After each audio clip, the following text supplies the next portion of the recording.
NASA recently announced a major discovery. They found water on the sunlit side of the moon. But some people believe they made other major discoveries there decades ago. Discoveries they chose to keep secret. Take a look. From 1969 to 1972, NASA's 6 Apollo moon landings defined a golden age in space exploration. The awesome imagery of those missions made history, but some people believe that this image reveals a secret history. In my opinion, that is not a natural structure. It's got to be some intelligent species that created it.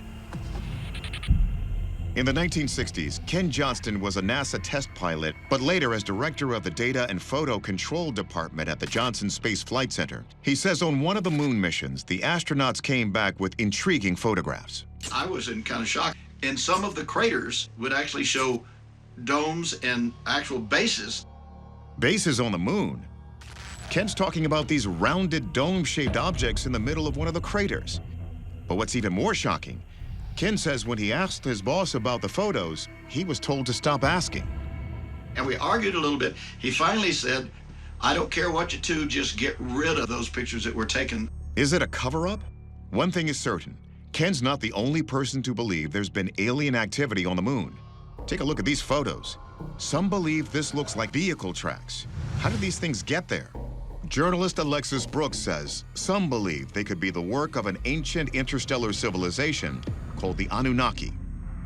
Their technology is said to be integral in the structures that we're familiar with today, like the pyramids. So the question becomes, did this ancient race lay footing, if you will, on the moon?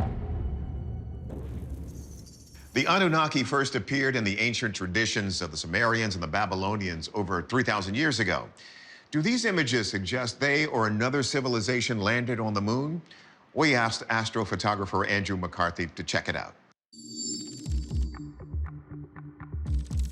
McCarthy starts by examining the photo of the alleged bases. It really does look like something artificial at first glance. McCarthy focuses not only on the structure, but on the crater around it. When an impact happens, ejecta is flung everywhere. Some of it is flung straight up and comes straight back down. And it creates these irregular piles in the middle of the crater that you see here. Frankly, if it wasn't there, that would be weird. Next, Mars mission planner Jonathan Hill takes a look at those strange tracks.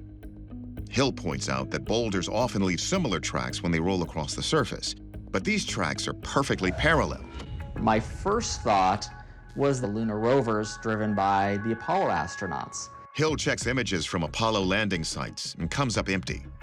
The United States was not the only country that sent wheeled vehicles to the moon.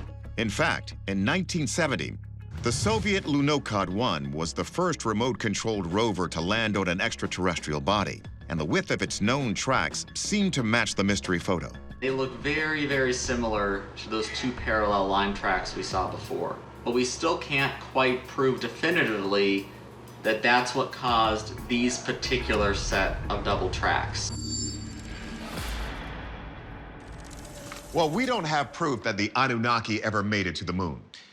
But we do know those moon bases aren't alien-made, while the mysterious tracks look like human handiwork. So our verdict? The bases are natural formations and the tracks likely from a lunar rover. And here's hoping we get back to the moon soon to make some more.